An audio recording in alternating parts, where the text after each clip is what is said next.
Halo, salam jumpa kembali. Kali ini saya akan menyampaikan materi menyusun teks laporan hasil percobaan. Kita lihat lebih dahulu apa yang dimaksud dengan laporan hasil percobaan. Ini dia ya. Teks laporan percobaan adalah suatu teks yang melaporkan kegiatan hasil percobaan mulai dari rumusan tujuan sampai pada kegiatan hasil dan penyimpulan. Itulah yang dimaksud dengan laporan percobaan. Jadi laporan percobaan ini tujuannya adalah untuk memperinci, mengklasifikasi dan memberi informasi faktual tentang orang, bisa tentang hewan, juga bisa tentang objek atau bahkan tentang fenomena tertentu. Percobaan dapat berkaitan dengan apakah makanan, minuman, tentang makhluk hidup, cara membuat sesuatu, siklus air dan udara, peristiwa alam, fenomena tertentu, dan lain-lain ya. Kemudian sebagaimana kita ketahui, teks laporan percobaan itu pada umumnya digunakan untuk melaporkan hasil percobaan, bisa juga untuk karya ilmiah dan laporan praktikum. Teks laporan percobaan itu bisa dia dalam bentuk buku referensi atau ensiklopedia. Banyak kita lihat ya buku-buku referensi ensiklopedia, di sana adalah bukti-bukti itu adalah hasil dari beberapa percobaan. Kemudian bisa dia di dalam bentuk film dokumenter, juga adalah dalam bentuk hasil penelitian para ahli atau sarjana yang melakukan praktik atau eksperimen terhadap sesuatu. Itu namanya hasil penelitian. Selanjutnya kita coba bahas kebahasaan pada teks laporan percobaan. Adapun yang menjadi ciri umum kebahasaan teks laporan itu antara lain menggunakan kata tugas logis. Contohnya kata ketika, maka, lalu, kemudian. Nah, ini banyak digunakan dalam teks laporan percobaan. Kata-kata tugas seperti ini.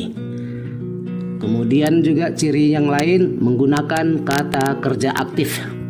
Kata kerja aktif itu biasanya predikatnya menggunakan awalan melipat, melakukan, meniup gitu.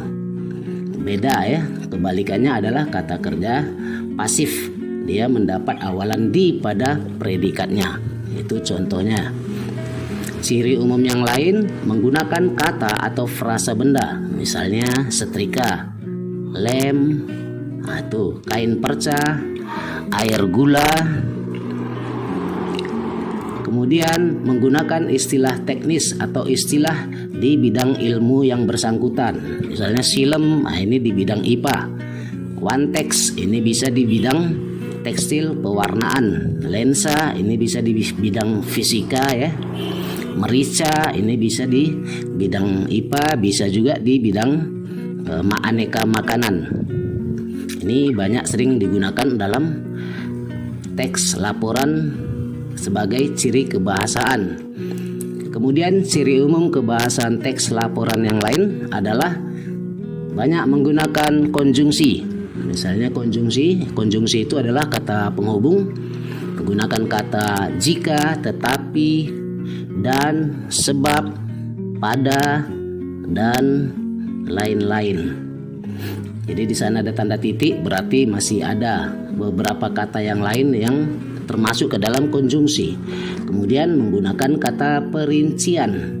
Misalnya pertama, kedua, ketiga. Nah, ini sering digunakan dalam bagian langkah-langkah. Jadi ada urutan-urutan atau prosedur yang digunakan, tidak boleh terbalik-balik. Lalu juga banyak menggunakan kata ganti formal, misalnya saya, kami, penulis. Nah, kalau dia melakukan eksperimen, maka dia bisa menggunakan kata saya atau penulis. Kalau dia dalam bentuk kelompok dengan teman-teman, maka dia gunakanlah kata ganti orang kami, begitu. Tapi bisa juga tidak menggunakan ketiga kata ini. Dan yang terakhir, menggunakan kata-kata yang menyatakan pendefinisian. Banyak sekali ya, karena di sana bersifat ilmiah, banyak menggunakan definisi-definisi dan ditandai dengan kata adalah, yaitu, merupakan, yakni, dan sebagainya. Itu beberapa kata yang tergolong ke dalam tanda-tanda pendefinisian. Selanjutnya kita lihat bagaimana sebenarnya struktur teks laporan percobaan. Secara sederhana, struktur teks laporan percobaan itu ada 5 bagian. Pertama, judul, tujuan percobaan, alat dan bahan, langkah-langkah, hasil percobaan, dan simpulan. Kita coba bahas satu persatu. Apa itu judul? Judul adalah penamaan karangan yang dibuat pada teks laporan percobaan. Nah, kita bisa lihat contoh judul antara lain seperti ini. Membuat teropong bintang sederhana. Nah, ini contoh judul teks laporan percobaan. Cara membuat bunga dari limbah jagung. Mengetahui jaringan silem pada tumbuhan. Kandungan listrik pada buah. Nah, ini contoh-contoh judul yang sederhana. Ringkas, judul itu harus ringkas, padat, dan dia menggambarkan keseluruhan isi dari teks kita ya. Kemudian yang kedua adalah tujuan percobaan. Nah, ini berupa pernyataan tentang sasaran yang ingin dicapai melalui kegiatan percobaan. Bagaimana teksnya? Kita lihat teks tujuan percobaan itu contohnya, misalnya memanfaatkan limbah kulit jagung menjadi aneka bunga yang indah sebagai pengisi ruangan rumah. Ini salah satu contoh tujuan kalau misalnya cara membuat bunga dari limbah kulit jagung. Untuk mengetahui jaringan silem pada tumbuhan. Nah, ini pada bidang IPA. Untuk mengetahui jenis buah yang paling banyak mengandung listrik. Nah, ini eksperimen untuk mengetahui mana buah yang paling banyak mengandung listrik. Inilah tujuan-tujuan itu. Lalu alat dan bahan. Alat dan bahan yang diperlukan itu untuk melakukan kegiatan percobaan. Jadi alat dan bahan itu adalah alat dan bahan yang diperlukan untuk melakukan kegiatan percobaan. Contohnya seperti ini. Alat dan bahan percobaan. Alat misalnya gunting, setrika, panci, tang, pisau cutter. Nah, ini alat-alat ini berarti dia tidak masuk dalam bagian bahan itu ya. Ini hanya sebagai perantara. Sedangkan bahannya itu adalah kulit jagung, pewarna atau wantex, lem, kertas manila, lidi atau bambu. Kadang-kadang dalam teks laporan percobaan disatukannya alat dan bahan. Alat dan bahan lalu ke-10 ini dimasukkan ke dalam, tidak masalah ya. Selanjutnya langkah-langkah. Langkah-langkah ini sering juga disebut orang dengan prosedur. Biasanya tersurat tempatnya, waktu percobaan, serta objek percobaan. Jadi dia berupa fakta. Langkah-langkah ini tidak boleh terbalik-balik.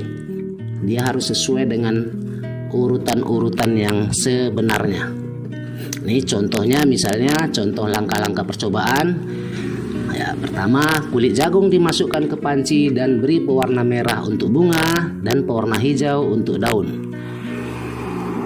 Kemudian rebus hingga warna merata ke seluruh permukaan kulit jagung. Selanjutnya dijemur hingga mengering. Lalu kulit jagung disetrika agar tidak berkerut, kemudian digunting membentuk pola bundar memanjang. Nah, ini contoh langkah-langkah awal ya. Inilah langkah-langkah kegiatan atau prosedur, dan ini penting diperhatikan, jangan sampai terbalik-balik, harus sesuai dengan prosedur yang sebenarnya. Berikutnya adalah hasil percobaan. Nah, ini adalah berisi hal-hal penting yang ditemukan selama kegiatan percobaan sesuai dengan tujuan yang telah dirumuskan tadi dalam di awal tadi di pendahuluan. Nah, ini salah satu contoh kalimat hasil percobaan. Setelah melakukan langkah-langkah percobaan tersebut, kini diperoleh hasil bunga yang menawan dan sangat indah sebagai hiasan menarik dipajang di ruang rumah. Inilah hasilnya. Lalu apa yang dapat kita simpulkan? Itu kita masukkan dalam simpulan. Simpulan itu merupakan kesimpulan dari hasil percobaan atau praktik yang telah kita laksanakan. Contoh kalimat simpulan itu misalnya seperti ini. Untuk membuat hiasan bunga yang menarik ternyata tidak harus dengan biaya mahal, tetapi cukup dengan memanfaatkan limbah kulit jagung. Kegiatan ini bahkan dapat dilakukan untuk menghasilkan uang. Maka seperti itulah gambaran struktur teks laporan percobaan. Sekarang kita lihat dulu bagaimana sebenarnya contoh model teks laporan percobaan. Nah, ini hanya sebagai model ya. Model saja secara sederhana, bisa nanti dikembangkan lebih luas lagi menjadi sebuah teks yang lebih baik. Kita buat judul membuat bunga dari limbah kulit jagung. Ini teks percobaan yang kita lakukan, membuat bunga dari limbah kulit jagung. Ini judul. Lalu kita tulislah di bawahnya tujuan. Apa tujuan kita? Tujuan kita adalah memanfaatkan limbah jagung menjadi bunga yang menarik sebagai hiasan di ruangan rumah. Bunga ini cukup memikat dan menawan hati banyak orang hanya dengan menggunakan bahan yang cukup murah dan sangat mudah didapat. Kemudian kita masuk ke struktur yang berikutnya, yakni alat dan bahan. Nah, ini kita satukan alat dan bahan, antara lain gunting, sediakan kulit jagung, kertas origami, pita kuning, kawat, setrika, pewarna atau wantex, benang, lem, lidi atau bambu kecil. Ini adalah bagian dari alat dan bahan. Selanjutnya kita masuk ke langkah-langkah kerja atau prosedurnya. Langkah pertama, kulit jagung dimasukkan ke dalam panci dan diberi pewarna merah untuk bunga dan pewarna hijau untuk daun. Langkah kedua, rebus hingga warna merata ke seluruh permukaan kulit jagung, kemudian dijemur. Langkah yang ketiga, selanjutnya kulit jagung disetrika agar tidak berkerut, lalu gunting membentuk pola daun. Ya, bentuknya pola daun itu lonjong memanjang ya. Kemudian langkah yang keempat, sediakan kawat di ujungnya, dilekatkan putik dari pita kuning dengan menggunakan benang. Langkah kelima, selanjutnya lekatkan bagian bawahnya daun jagung merah membentuk bunga antara 5 hingga 8 helai dalam satu kuntum ya. Hal yang sama dilakukan pada beberapa kawat lain sesuai jumlah yang kita inginkan. Jadi kalau kita ingin cabangnya 5, maka 5 kawat lah dia. Kita siapkanlah bunga-bunganya tadi ya. Berapa helai bunganya, daunnya itu. Lalu langkah yang ke-6, rangkaikan kawat-kawat bunga tersebut ke lidi atau bambu kecil sebagai batang, dan di sela-selanya diberi kulit jagung warna hijau sebagai daunnya. Lalu langkah ke-7, lem kertas origami hijau atau coklat ke seluruh permukaan batang. Ke-8, akhirnya bunga siap untuk dipajangkan di ruangan tamu rumah. Nah, ini dalam video YouTube saya yang lain, kita bisa melihat bagaimana sebenarnya cara membuat bunga dari limbah kulit jagung. Silakan Anda tonton ya. Selanjutnya hasil. Kita tulislah hasilnya. Setelah melakukan langkah-langkah dalam percobaan tersebut, kini diperoleh hasil bunga yang menawan dan indah sebagai hiasan menarik di ruangan rumah. Nah, tentu setelah itu masuklah kita ke simpulan. Maka simpulannya, untuk membuat hiasan bunga yang menarik ternyata tidak harus dengan biaya mahal, tetapi cukup dengan memanfaatkan limbah kulit jagung. Kegiatan ini bahkan dapat dilakukan untuk menghasilkan uang. Maka sudah selesailah teks laporan percobaan kita hasilnya. Nah, seperti itulah disebut dengan teks laporan hasil percobaan. Nah, untuk lebih memahami teks laporan hasil percobaan, berikut ini ditampilkan 10 soal pilihan ganda. Silakan kalian jawab lalu dalam waktu tertentu, dan nanti akan saya berikan langsung kuncinya untuk mengetahui apakah jawaban kalian itu sudah benar atau salah. Jadi begitu muncul soalnya nanti silakan dijawab, karena dalam waktu terakhir sebelum masuk soal ke berikutnya saya akan berikan kuncinya. Ini barangkali bisa sebagai latihan untuk bahan ujian kita, untuk persiapan menghadapi ujian, apakah ujian nasional kalau memang masih ada, atau ujian sekolah yang lain ya. Ya, silakan disimak dan silakan dijawab.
pertemuan kita hari ini. Terima kasih, tetap semangat belajar.